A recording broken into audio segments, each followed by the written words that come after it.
아이폰 SE, 아이폰 X. 너는 계획이 다 있구나.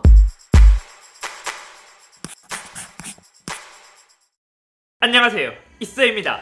벌써 몇 번째 루머인지 모르겠습니다. 2016년 아이폰 SE 출시 이후 매번 유출이라고 하지만 그동안 정식으로 출시된 적은 단 한 번도 없었으니까요. 이번 유출은 올릭스와 아이긱스 블로그에서 아이폰 SE로 추정되는 렌더링 사진이 유출되었는데 이게 몇 년째 계속 지속되다 보니까 사실 그나마 신뢰할 만한 곳에서 유출이 되었다고 하더라도 일단 의심부터 되고 있습니다. 하지만 이번에는 진짜 어느 정도 신뢰할 만한 곳에서 유출이 되었다는 것, 그리고 그동안의 루머를 보면 이제는 진짜 출시해야 되지 않나 싶어요. 이러한 루머가 꾸준히 나오는 이유는 생각보다 애플을 제외하고는 플래그십이 아닌 중저가형의 스마트폰이 많이 팔리기 때문에 애플은 이 시장을 위해서 다시 한 번 더 출시를 하는 게 아닐까 싶습니다. 이번 제품은 아이폰 SE의 후속작으로 SE2가 될 수도 있지만 아이폰 8과 10 사이에서 공백이었던 아이폰 9이 될 가능성이 또 나왔습니다. 애초에 아이폰 SE는 스페셜 에디션의 약자였으니까요. 새롭게 출시될 아이폰의 디자인은 최근 출시한 11 시리즈와 완전 다른 룩으로 되어 있습니다. 즉 우리에게 익숙한 아이폰 8을 베이스로 만들었다는 것을 알 수 있죠. 개인적으로 아이폰 8도 느낌이 괜찮았기 때문에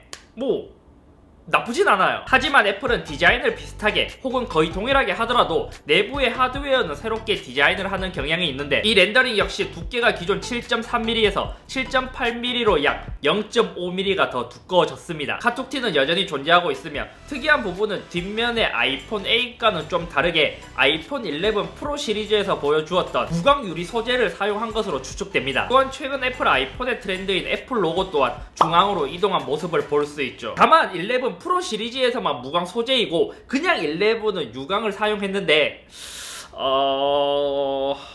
그것을 보면 저가형이 프로 시리즈와 같은 무광? 실제품은 조금 다를 수 있어 보여요. 지금 시대에 맞게 트루톤이나 광생력 P3를 지원하고 아이폰 8을 베이스로 가져왔기 때문에 홈 버튼은 여전히 존재하며 홈 버튼의 터치 아이디도 역시 탑재되어 있습니다. 여기서 걱정되는 것은 애플은 6S 이후로 터치 아이디 2세대를 사용했지만 최근에 출시한 7세대 아이패드는 1세대 터치 아이디를 사용했기 때문에 설마 새로운 아이폰 SE2 혹은 9에서 터치 아이디 1세대는 쓰진 않겠죠. 프로세서는 가장 최신 아이폰 11 시리즈에 들어간 A13 바이오닉을 탑재하고 램 또한 11 수준으로 3GB나 4GB 램을 탑재하지 않을까 싶습니다. 야, 16년도에 출시한 SE가 2GB 램. 야, 애플은 진짜 램이 왜 이렇게 짜?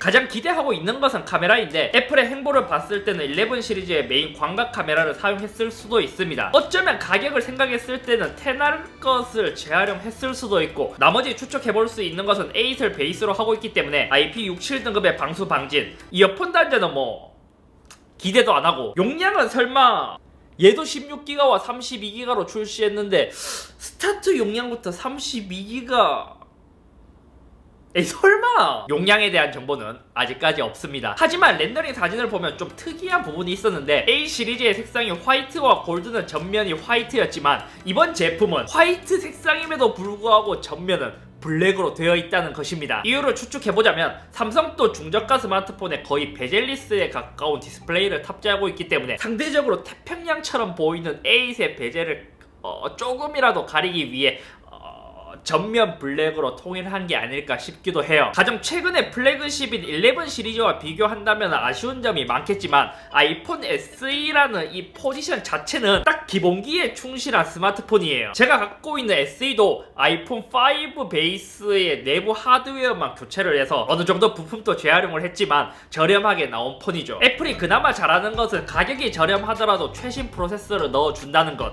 아이폰 SE는 5를 베이스로 하고 있기 때문에 5의 부품을 꽤 많이 이용을 했어요. 그로 인해 뭐 녹태라든지 뭐 여러가지 문제점이 있었지만 만약 아이폰 SE2, 아이폰 9이 8을 베이스로 출시한다면 8에서 갖고 있었던 뭐 배터리 스웰링이라든지 이제 몇 가지의 문제점들도 개선을 해서 출시해줬으면 더 큰 반응을 이끌어낼 수 있지 않을까 싶습니다. 게다가 얘처럼 한국에 출시하더라도 제발 출고가를 좀 높게 잡지 말고요. 얘는 399달러에 출시되었음에도 불구하고 나머지는 어차피 기본기에 충실한 저렴한 폰이기 때문에 이 가격에 출시한다면 중저가 스마트폰 시장은 또 당분간은 아이폰이 짱 먹을 수도 있을 것 같아요. 진짜 기본 기능만 있으면 되는 분들에게는 가성비 최고니까요. 그리고 출시는 아직까지 루머이긴 하지만 이 아이폰 SE가 공개되었던 것처럼 아마 3월에 공개될 가능성이 크지 않을까 싶습니다. 물론 이게 진짜로 출시를 한다면요. 아무튼 오늘은 여기까지이며 이번 루머는 진짜 맞을지 진짜로 출시한다면 그동안 아이폰 SE 정도의 작은 사이즈의 스마트폰을 원하셨던 분들에게는 정말 반가운 소식이 되지 않을까 싶습니다. 기다려라. SE2가 나오면 너도 해체해줄게.